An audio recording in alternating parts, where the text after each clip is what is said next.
नमस्कार दोस्तों।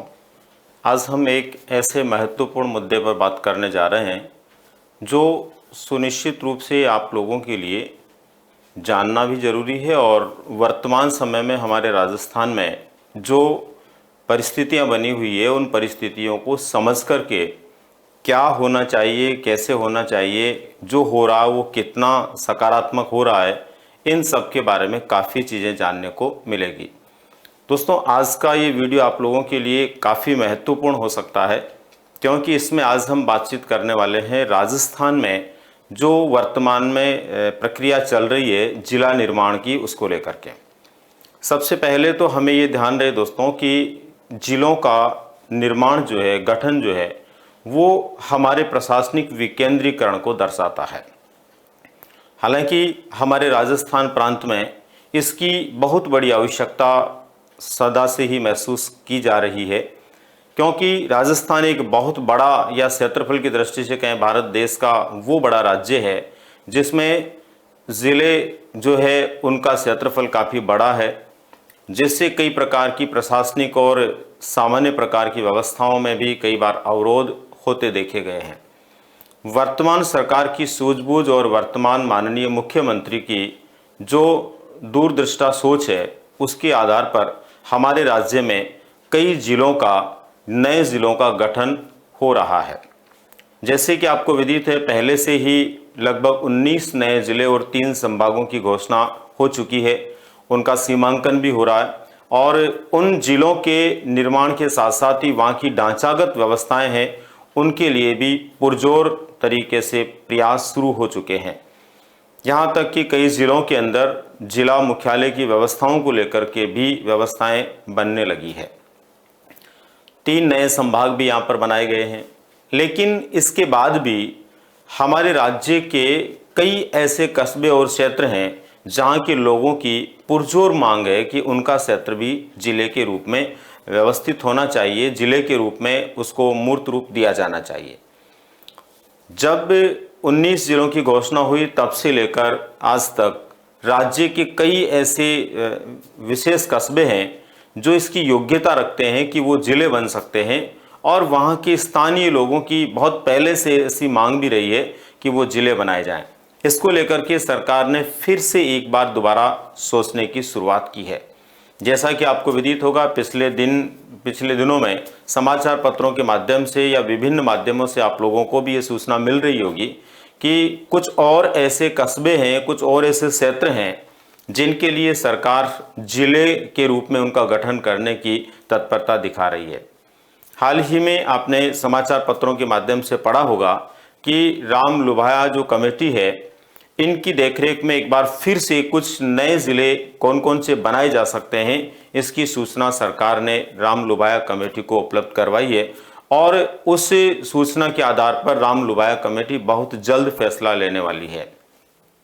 आपको विदित होगा, आने वाले विधानसभा सत्र से पहले, संभवतः 15 जुलाई से पहले इन नए जिलों की भी घोषणा हो जाएगी, ऐसी पूरी संभावना बनी हुई है। दोस्तों, नए जिले जो बनाए जाते हैं या नए जिलों का जो गठन होता है, इसके पीछे क्या नियम हो सकते हैं और नए जिलों का गठन क्यों किया जाना चाहिए या क्यों किया जाता है, या कोई भी क्षेत्र इस बात की डिमांड करता, मांग करता है कि उसके क्षेत्र को जिला बनाया जाए, तो इसके पीछे खास वजह क्या हो सकती है। आज हम उन्हीं मुद्दों पर चर्चा करेंगे। आप इस वीडियो में लास्ट तक बने रहें। यहाँ पर मैं सबसे पहले उन मुद्दों को लेकर बातचीत करना चाहूँगा कि आखिर जिला बनाने से संबंधित क्या क्या विशेष बातें होती है, और आखिरी में मैं ये भी आपको बताने वाला हूँ कि कितने और नए ज़िले राजस्थान में बनने जा रहे हैं और कितने नए संभाग बनने की संभावना है। हालांकि मैं जो नाम आप लोगों को जिलों के रूप में बताने वाला हूँ वे सभी संभावित हैं और ये तय सा भी लगता है दोस्तों कि वर्तमान सरकार की मंशा है कि राज्य को एक विशेष प्रकार की ऐसी स्थिति में लाकर के या विकास की स्थिति में लाकर के खड़ा किया जाए जिससे कि यहाँ का आधारभूत ढांचा भी मजबूत हो और देश के अन्य जो राज्य हैं उनमें एक छोटे क्षेत्र को जिला बना करके जैसे डेवलपमेंट वहाँ पर हो रहा है, वैसे राजस्थान प्रांत में भी छोटे छोटे क्षेत्रों को जिले के रूप में बनाते हुए उनके डेवलपमेंट को, उनके विकास को गति दी जाए।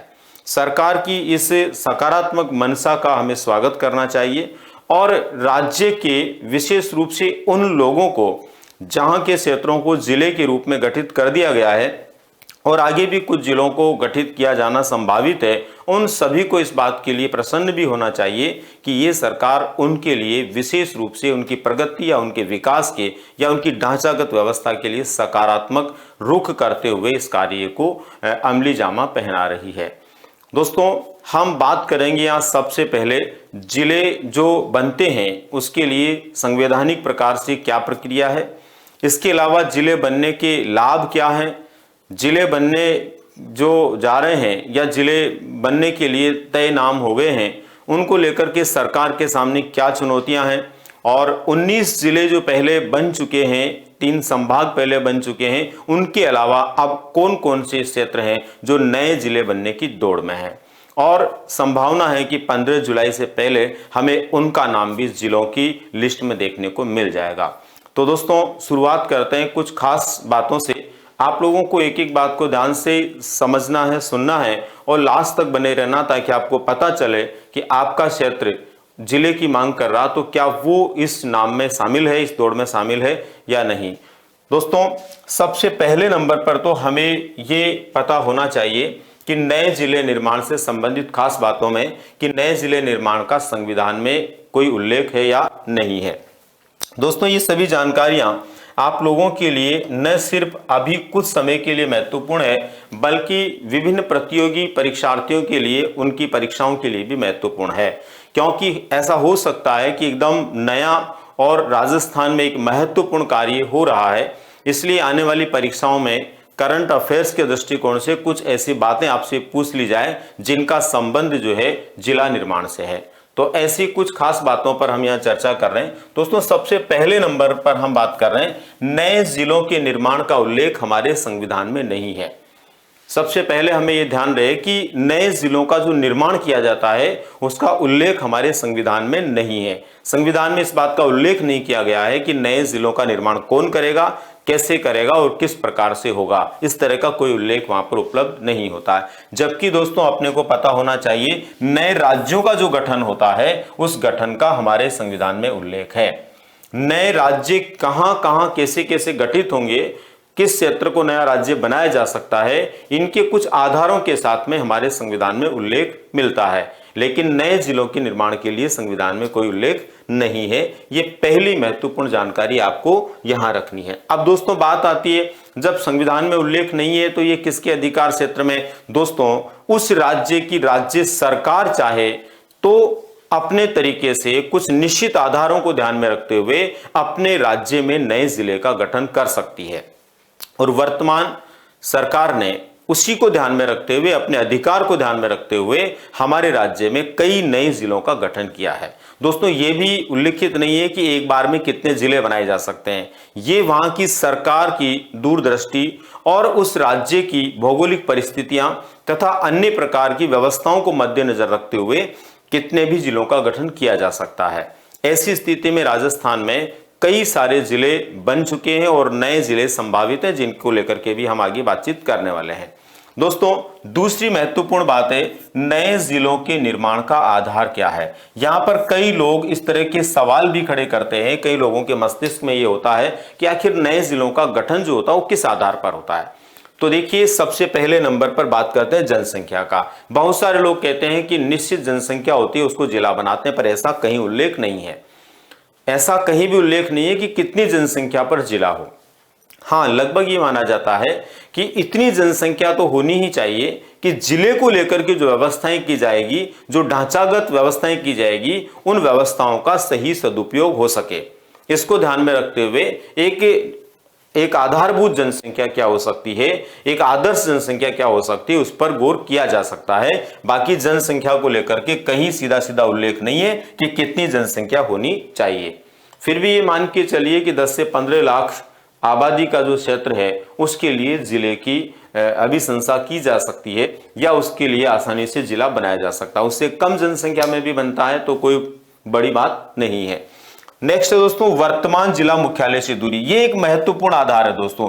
भूभाग जो है ये बहुत बड़ा महत्व रखता है। जैसे राजस्थान में बहुत सारे ऐसे जिले हैं, जैसे कि जैसलमेर एक बहुत बड़ा जिला है, बाड़मेर एक बहुत बड़ा जिला है, जोधपुर का क्षेत्रफल बहुत बड़ा है, नागौर का क्षेत्रफल बहुत बड़ा। तो ऐसे कुछ जिले हैं जिनके क्षेत्रफल इतने बड़े हैं कि जिला मुख्यालयों से कई गांवों की दूरियां, कई क्षेत्रों की दूरियां इतनी ज्यादा है कि लोगों को जिले से संबंधित अपने किसी काम के लिए आने और जाने में भी काफी वक्त लग जाता है। ऐसी स्थिति में ये एक बहुत बड़ा आधार बनता है कि वर्तमान में जो उनका जिला है उस जिला मुख्यालय से उनकी दूरी कितनी है, उसको भी ध्यान में रखते हुए जिलों का गठन किया जाता है। इसके बाद में दोस्तों क्षेत्र का महत्व, उस क्षेत्र का महत्व क्या, इंपोर्टेंस क्या है। जैसे कई अलग अलग क्षेत्र होते हैं, उनका अपना एक महत्व होता है। राजस्थान के अंदर कई ऐसे क्षेत्र हैं, कई ऐसे स्थान हैं, जैसे भिवाड़ी अलवर में अपने आप में एक बहुत बड़ा औद्योगिक कस्बा है और उस औद्योगिक कस्बे के होने के कारण उसका विकास, उसका डेवलपमेंट और वहां बाहर से आकर रहने वाले लोगों का एक बहुत बड़ा जो है सदैव से ही प्रगतिशील व्यवहार रहा है। ऐसी स्थिति में ऐसे स्थानों को जिला बनाया जाना सामान्य रूप से बहुत आवश्यक है।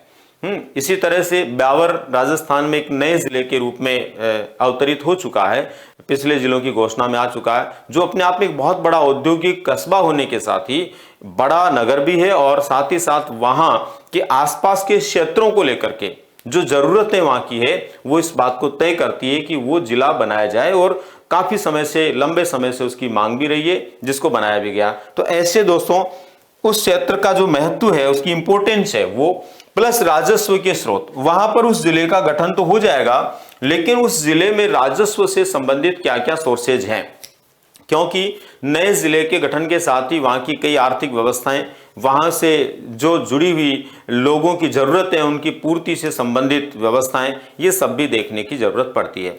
तो राजस्व का क्या वहां पर सोर्स है, ये भी एक आधार बनता है। इसके बाद में दोस्तों स्थानीय समस्याएं, कई ऐसे जिले हैं जिन जिलों से जुड़ा हुआ जो दूसरा भूभाग है वो बिल्कुल उससे हट करके है, कट करके है, या इतनी लंबी दूरी पे है कि आमतौर पर लोगों का आना जाना और अपने कार्यों को नियमित रूप से कर पाना भी बड़ा मुश्किल होता है। इसके अलावा वहां पर काफी इस तरह की स्थितियां भी बनती है कि लोगों के द्वारा की जाने वाली जो व्यवस्थाएं होती है, उन व्यवस्थाओं को यदि हम देखें तो वो एक समस्यात्मक स्थिति में होती है। यानी कि उनके जो है विशेष प्रकार के, मान लीजिए आप व्यवसाय को लेकर के बात करें, कृषि कार्यों को लेकर बात करें, स्वास्थ्य से संबंधित समस्याओं को लेकर बात करें तो भी दिक्कत होती है। जैसे स्वास्थ्य को लेकर जिला मुख्यालय पर एक बड़ा अस्पताल होता है लेकिन छोटी जगह पर छोटा होता है। अब काफी दूरी पर जिला मुख्यालय है तो स्वास्थ्य संबंधी समस्याएं भी उन लोगों के लिए बड़ी समस्या हो सकती है। तो आर्थिक, सामाजिक, स्वास्थ्य से जुड़ी हुई समस्याएं या रोजगार से जुड़ी हुई समस्याएं, इन समस्याओं को भी देखा जाता है और उसके आधार पर किसको जिला बनाया जाए इस पर विचार किया जाता है। इसके बाद में नेक्स्ट है दोस्तों, नए जिले क्यों बनाए गए। अभी राजस्थान के अंदर नए जिलों का गठन क्यों किया गया, इसके पीछे क्या सबसे बड़ी वजह है। तो सबसे बड़ी वजह तो यह है दोस्तों, हमारे राज्य के प्रशासनिक विकेंद्रीकरण को लेकर के ये बहुत आवश्यक था। राज्य बहुत बड़ा है क्षेत्रफल की दृष्टि से, तो जिलों का गठन होना चाहिए था। दूसरा, एक लंबे समय से लोगों की मांग भी रही है। तो कुछ खास मुद्दे हैं। सामुदायिक मांग, लंबे समय से कई स्थानों की मांग रही है, जैसे ब्यावर है, सुजानगढ़ है, इसके अलावा फलोदी है। ये ऐसे क्षेत्र हैं जहां के लोगों ने तो काफी समय से अपनी मांग उठा रखी है कि उनके क्षेत्र को जिला बनाया जाए। तो ऐसे क्षेत्रों को जिला बनाने के लिए सरकार को निश्चित रूप से फैसला लेना चाहिए था और सरकार ने लिया भी है। तो यहां पर ध्यान रहे कि सामुदायिक मांग जो है स्थानीय लोगों की, वो महत्वपूर्ण है। दूसरा, कानून व्यवस्था को प्रभावी ढंग से लागू करना। एक जिले के अंदर जो कानून व्यवस्था से जुड़े हुए व्यक्ति बैठते हैं, चाहे वो जिला कलेक्टर के रूप में हो या वो फिर पुलिस अधीक्षक के रूप में हो, वो सभी लोग बड़े जिले के बड़े क्षेत्र में अपनी कानून व्यवस्था को सुचारू करने में कई बार विफल रहते हैं। लेकिन अगर छोटा क्षेत्र है तो वहां पर आसानी से प्रशासनिक व्यवस्थाएं, कानून व्यवस्थाएं बन सकती है। इसलिए कानून व्यवस्थाओं को प्रभावी ढंग से लागू करना भी इसका उद्देश्य है। आकस्मिक परिस्थिति में प्रशासनिक पहुंच तत्काल सुनिश्चित करना। कई बार क्या होता है, कई घटनाएं, दुर्घटनाएं ऐसी होती है जो उस जिले से जुड़े हुए किसी स्थान विशेष पर होती है, लेकिन जिला मुख्यालय से इतनी दूरी पर होती है कि वहां तक प्रशासन के पहुंचने में बड़ी दिक्कत होती है। इसलिए प्रशासन आसानी से वहां पहुंच जाए, तत्काल वहां पहुंच जाए, इसकी सुनिश्चितता करने के लिए भी जिलों का गठन जरूरी था। इसके बाद में आम जन तक प्रशासन की पहुंच और अधिक मजबूत करना। दोस्तों, कई लोग प्रशासन से बिल्कुल अनभिज्ञ हैं, वो जा ही नहीं पाते हैं, जिला मुख्यालयों तक पहुंच ही नहीं पाते हैं। इसलिए आम जन तक, ठेठ गांव में रहने वाले लोगों तक प्रशासन की पहुंच कैसे मजबूत हो सकती है, इसको लेकर के भी जिले का निर्माण होना जरूरी था। इसलिए राजस्थान में ऐसे नए जिलों के निर्माण को प्रभावी तरीके से लिया गया और राज्य में कई जिलों का गठन हो चुका है और कई नए जिले और अवतरित होने की स्थिति में हैं। इसके बाद में दोस्तों देखिए, नए जिलों के निर्माण का लाभ क्या है? आखिर नए जिलों का जो निर्माण किया जाता है उसके पीछे लाभ क्या है? सबसे पहला लाभ तो ये है दोस्तों, जैसे जैसे नए जिले बन रहे हैं वहां पर युवाओं के लिए और समुदाय के लिए रोजगार के संसाधनों का विकास होगा। आपको पता है, नया जिला बनेगा, कई तरह के मुख्यालय वहां पर बनेंगे, कई तरह के मुख्यालय बनेंगे तो कई तरह के नए पद सृजित होंगे, तो युवाओं के लिए रोजगार के अवसर मिलेंगे।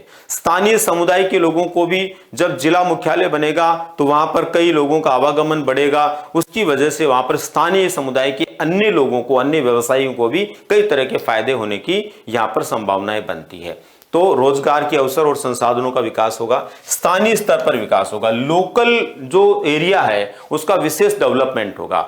मान लीजिए आज कोई उपखंड है, उस उपखंड को जब जिला बना दिया जाएगा तो उस उपखंड के अंदर जिले से जुड़ी हुई व्यवस्थाएं बनाई जाएगी तो डेफिनेटली वहां का आसपास का एरिया है या वो जो कस्बा है, वो शहर है, उसका भी डेवलपमेंट होगा। तो एक बड़े विकास को जो है गति वहां पर मिलेगी। आधारभूत ढांचे का विकास होगा। जिला बनने के बाद में वहां पर कई प्रकार के कार्यालय बनेंगे, कई प्रकार के जो है अधिकारी वहां पर बैठेंगे, तो ढांचागत जो व्यवस्थाएं वहां की, उनके अंदर भी काफी हद तक सुधार होगा और बेहतर होने की संभावनाएं वहां पर बनती है। दोस्तों, इसके अलावा सरकारी योजनाएं प्रभावी ढंग से क्रियान्वित हो सकेगी। एक सरकारी योजना एक जिले में लागू कर दी गई और जिला इतना बड़ा है कि वहां पर प्रशासन से जुड़े हुए लोग या निगरानी करने वाले लोग, निगरानी तंत्र से जुड़े हुए लोग सभी जगह पर सुचारू रूप से अपने कार्य को नहीं देख पा रहे हैं। तो ऐसी स्थिति में जो सरकारी योजनाएं हैं उनका बहुत अच्छे से लोगों को लाभ नहीं मिल पाता है। तो यहां ऐसा करने से, जिले बनने से, छोटे आकार के जिले होने से सरकारी योजनाओं का प्रभावी ढंग से क्रियान्वयन हो पाएगा और निगरानी तंत्र की भी क्या होगी दोस्तों, मजबूती होगी, वो भी मजबूत होगा। इसके बाद में जन शिकायतों का शीघ्र निवारण होगा। विभिन्न प्रकार की जो जन शिकायतें हैं, एक व्यक्ति जिला मुख्यालय दूर होने पर अपनी किसी शिकायत को लेकर जिला मुख्यालय पर सही समय पर नहीं पहुंच पाता है, सही प्रकार से उनका निवारण नहीं हो पाता। लेकिन यदि जिले की दूरी कम है या जिला मुख्यालय की दूरी कम है तो व्यक्ति बार बार जाकर के अपनी शिकायत से संबंधित जो भी उसकी बातचीत है वो प्रशासन तक पहुंचा सकता है और उसका निवारण शीघ्रता से हो सकता है। इसके बाद में दोस्तों, गरीब एवं आम जन को विभिन्न प्रकार से सुविधाएं। देखो, एक व्यक्ति है जिसकी आर्थिक स्थितियां ठीक नहीं है, उसको मान लीजिए 100 किलोमीटर दूर जिला मुख्यालय पर किसी काम से जाना है, तो आने जाने का खर्चा भी उसका बढ़ता है, कई बार वहां रुकना भी पड़ता है। उसके स्थान पर यदि कम दूरी पर जिला मुख्यालय, तो कभी भी जा सकता, आ सकता है, आर्थिक दबाव उस पर कम होगा। यूं मान के चलिए किराया भाड़ा भी उसका कम लगेगा। नियमित रूप से अगर उसको अपने किसी कार्य के लिए जाना है तो जाकर के घर पे लौट भी सकता है। तो ऐसी बहुत सारी चीजें हैं दोस्तों जो नए जिले बनने से लाभ वाली है। तो ये अपने आप में बहुत महत्वपूर्ण और खास लाभ है दोस्तों, जो नए जिले बनने के कारण लोगों को मिलने वाले हैं। अब बात आती है दोस्तों, सरकार के सामने भी चुनौती है। जिले का निर्माण होना ही सब कुछ नहीं है, नए जिलों के निर्माण होने के साथ साथ सरकार के सामने भी एक बड़ी चुनौती है। क्या क्या चुनौतियां सरकार के सामने आ सकती है और आएगी? सबसे पहली चुनौती है दोस्तों, जिले के लिए आवश्यक ढांचागत विकास के लिए स्थान, बजट आदि के कारण अत्यधिक आर्थिक भार होगा। ये मान के चलिए कि एक जिले के गठन में केवल सरकार ने कह दिया उससे सब कुछ नहीं है। सरकार को पता है कि कितनी बड़ी समस्याएं, कितनी बड़ी चुनौतियां उनके सामने हैं। मैं इस बात के लिए स्थानीय या वर्तमान सरकार के मुखियाओं को धन्यवाद देना चाहूंगा कि इतनी बड़ी आर्थिक प्रकार की समस्या होने के बावजूद भी वो राज्य के लोगों के लिए, जनता के लिए सकारात्मक सोच करके यहां पर इन जिलों का गठन कर रहे हैं और नए जिलों का गठन करने की संभावना बनी हुई है। जबकि सरकार पर एक बहुत बड़ा आर्थिक भार आने वाला है, स्थान को लेकर के भी, बजट को लेकर के भी। स्थान को लेकर के कैसे आने वाला, जिला मुख्यालय बनेगा तो वहां पर कलेक्टर का ऑफिस बनेगा, वहां पर जो है एसपी का ऑफिस बनेगा, और भी दूसरे प्रकार के जिला मुख्यालय के जो ऑफिसेज होते हैं वो बनेंगे। उनके लिए जगह तय करनी पड़ेगी, बिल्डिंग्स बनानी पड़ेगी, वहां पर लोगों को जो है स्थापित करना पड़ेगा। एक बड़ा भार सरकार पर आने की स्थिति है, लेकिन फिर भी सरकार लोगों के हित को, राज्य के जनता के हित को, समुदाय के हित को देख करके इस कार्य को आगे बढ़ा रही है। मनोवैज्ञानिक समस्याएं दोस्तों, मनोवैज्ञानिक समस्याओं का मतलब यहां पर दो तरह से हम देख सकते हैं। एक तो कम या अधिक दूरियां होना, जैसे मान लीजिए पहले जिले की दूरी ज्यादा थी और अब दूरी कम हो गई, वहां तो ठीक है। लेकिन कई बार ऐसा भी होता है कि कोई जगह ऐसी है जो पहले जिस जिले में आती थी उस जिले से उसकी दूरी कम थी।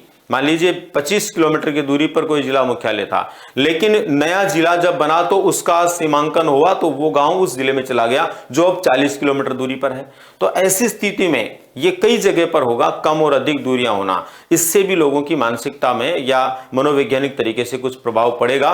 और दोस्तों एक बड़ा प्रभाव है भावनाओं का। भावनाएं बड़ी काम करती है। जैसे मान लीजिए कोई व्यक्ति किसी एक जिले का है, आज वो किसी जिले के अंदर है। उदाहरण के तौर पर मैं आपको बताना चाहूंगा कि टोडारायसिंह और मालपुरा ये एक ऐसे क्षेत्र हैं जो टोंक जिले में है, लेकिन अभी हाल ही में दो जिलों का गठन इनके आसपास हुआ, दूदू और केकड़ी का। तो ऐसी स्थिति में मालपुरा और टोडारायसिंह के कुछ क्षेत्र जो हैं वो केकड़ी में और मालपुरा के कुछ क्षेत्र दूदू में मिलाने की जब चर्चा चली तो लोगों की भावनाएं जागृत हो गई और लोगों के मन में रहा कि हम कभी एक जिले के थे और हम दो जिलों में कैसे बट रहे हैं। मैं ये एक उदाहरण दे रहा हूं, बाकी ये कहीं और भी हो सकता है। हम बात करें कोई जयपुर जिले का था दूदू में आ रहा है, या फिर वो जो है नागौर जिले का था वो कुचामन में आ रहा है, तो वो मतलब भावनाएं भी कभी कभी काम करती है। लोग ये सोचते हैं कि हम पहले एक जिले के थे, अलग कैसे हो रहे हैं, या फिर कई ऐसी भी चीजें होती है जिससे व्यक्ति के मन में ये भाव पैदा होते हैं कि शायद हम पहले ज्यादा सही थे। जैसे कि कई लोगों ने सांबर फुलेरा से एक बहुत बड़ी जो मांग चल रही है उसमें है कि हम दूदू जिले में शामिल नहीं होना चाहते, हम तो भले जयपुर में ही रह जाएंगे। इसका मतलब ये भावनाएं हैं, मतलब ऐसा कोई बड़ा इश्यू नहीं है, लेकिन भावनाएं लोगों की जो होती है बड़ा काम करती है। इसलिए भावनात्मक चुनौतियां भी है दोस्तों, क्योंकि कई लोग खुद अपने आप के लिए कबूल भी नहीं कर पाते कि हम ऐसा करें या नहीं करें। तो ऐसी स्थिति में यह भी एक बड़ी चुनौती है। मनोवैज्ञानिक तरीके से भी समस्याएं लोगों के सामने निश्चित रूप से आएगी। भौतिक संसाधनों के वर्गीकरण से जुड़ी हुई चुनौतियां। अब भौतिक संसाधनों के वर्गीकरण से जुड़ी हुई चुनौतियां क्या है? भौतिक संसाधनों के वर्गीकरण से जुड़ी हुई चुनौतियों का मतलब है दोस्तों, जैसे मान लीजिए एक जिले के किसी गांव में कोई खान है जहां पर कोई मतलब खनिज का उत्पादन होता है और वो उस जिले के लिए राजस्व का बहुत अच्छा क्षेत्र है, सोर्स है। अब मान लीजिए नए जिले का गठन हुआ तो वो गांव दूसरे जिले में जा रहा है, तो वहां पर दिक्कत आएगी। एक जिला चाहता है कि वो गांव उस जिले में आए, दूसरा चाहता है उसमें आए, और ऐसा इसलिए होगा कि वो आय का सोर्स है, आय का स्रोत है, उस जिले की मजबूती का एक साधन है। तो दोस्तों ये इस तरह के जो विभिन्न प्रकार के क्षेत्र हैं, चाहे वो वन से जुड़े हुए हैं, चाहे वो खनिज से जुड़े हुए हैं या अन्य उद्योगों से जुड़े हुए हैं, उनको लेकर के भी जो है एक बड़ी चुनौती सरकार के सामने रहेगी। तो दोस्तों ये कुछ खास चुनौतियां भी है जो सरकार को झेलनी है और सरकार झेल रही है। उसके बाद में दोस्तों बात आती है आगे कि अब लोकसभा और विधानसभा क्षेत्रों से जुड़ी व्यवस्थाओं के संदर्भ में क्या प्रभाव पड़ेगा। हम में से बहुत से लोगों के दिमाग में ये सवाल रहता है या है कि अब विधानसभा और लोकसभा क्षेत्र जो थे उनका क्या रहेगा, कैसे वो बदलेंगे या नहीं बदलेंगे। तो दोस्तों ध्यान रहे कि इनकी व्यवस्थाओं में कोई प्रभाव नहीं पड़ेगा। जो विधानसभा क्षेत्र पहले थे, पहले परिसीमन के आधार पर बने गए हैं, वो वैसे के वैसे रहेंगे। जो गांव जिस विधानसभा क्षेत्र में आ रहा था उसी में रहने वाला है, जो जिस लोकसभा क्षेत्र में आ रहा था उसी में रहने वाला है। मतलब विधानसभा और लोकसभाओं से संबंधित जो व्यवस्थाएं हैं उन पर कोई प्रभाव नहीं पड़ेगा, क्योंकि ये परिसीमन आयोग जो है उससे संबंधित व्यवस्था है। जिला गठन से इन पर कोई प्रभाव नहीं होगा। तो किसी के मन में ये संदेह या शंका है कि लोकसभा और जो है विधानसभा की सीटों पर या क्षेत्रों पर कोई प्रभाव पड़ेगा, तो कोई प्रभाव पड़ने वाला नहीं है।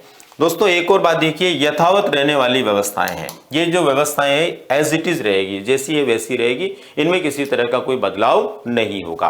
अब दोस्तों हम बात करते हैं वे कौन कौन से क्षेत्र हैं जो अब नए जिलों की संभावित सूची में हैं। दोस्तों 15 जुलाई तक राम लुबाया कमेटी अपना फैसला दे देगी और जैसा कि आपने समाचार पत्रों में पढ़ा होगा पिछले एक दो दिनों में कि सरकार जो है कुछ नए जिले और बनाने की मंशा को लेकर के उनकी सूची राम लुभाया कमेटी को दे चुकी है और बहुत जल्द इस पर फैसला हो जाएगा। दोस्तों, वो कौन कौन से क्षेत्र हैं, वो कौन कौन से जो है एरिया हैं जिनको नए जिले बनाने की पूरी संभावना बनी हुई है और संभवतया वो 15 जुलाई तक जिले के रूप में आ जाएंगे। दोस्तों, ऐसे क्षेत्रों में सबसे पहले नंबर पर हम बात करते हैं टोंक जिले के मालपुरा का। टोंक जिले का मालपुरा कस्बा एक बहुत पुराना कस्बा होने के साथ ही ये रियासत काल में भी जिले के रूप में था और उस कस्बे के लोगों के द्वारा बड़ी मांग थी कि उसको जिला बनाया जाए। विशेष रूप से जब केकड़ी और दूदू क्षेत्रों को जिला बना दिया गया उसके बाद में एक बड़ी डिमांड यहाँ के लोगों के द्वारा की गई और वो सार्थक होने जा रही है। इसी तरह से सूरतगढ़ जो है श्री गंगानगर जिले का एक बड़ा चर्चित और एक तरह से विकसित कस्बा होने के साथ ही विभिन्न प्रकार के औद्योगिक क्षेत्रों के साथ ही वहां पर जो संसाधन उपलब्ध है जिला बनने की योग्यताओं से जुड़े हुए उनके कारण जिले की मांग कर रहा था और संभवतया ये भी जिले के रूप में अवतरित होने वाला है। भिवाड़ी कस्बा ये अलवर जिले का एक बहुत बड़ा औद्योगिक कस्बा है जहां पर पहले से ही पुलिस प्रशासन के दृष्टिकोण से तो इसको जिले के रूप में बनाया हुआ है, तो ये भी नए जिले के रूप में आने वाला है। सुजानगढ़ और लाडनू इन दोनों ही क्षेत्रों को लेकर के भी चूरू जिले में एक बड़ी मांग हो रही है जिले के लिए। संभवतः दोनों को मिलाकर के कोई एक जिला भी बनाया जा सकता है, जैसे कि ऐसी संभावनाएं हैं। सुजला नाम से जो भी चर्चा चल रही है, इस नाम से भी इसको जिला बनाया जा सकता है और दोनों अलग अलग भी जिले की सूरत में आ सकते हैं। ऐसी संभावनाएं यहाँ की बनी हुई है।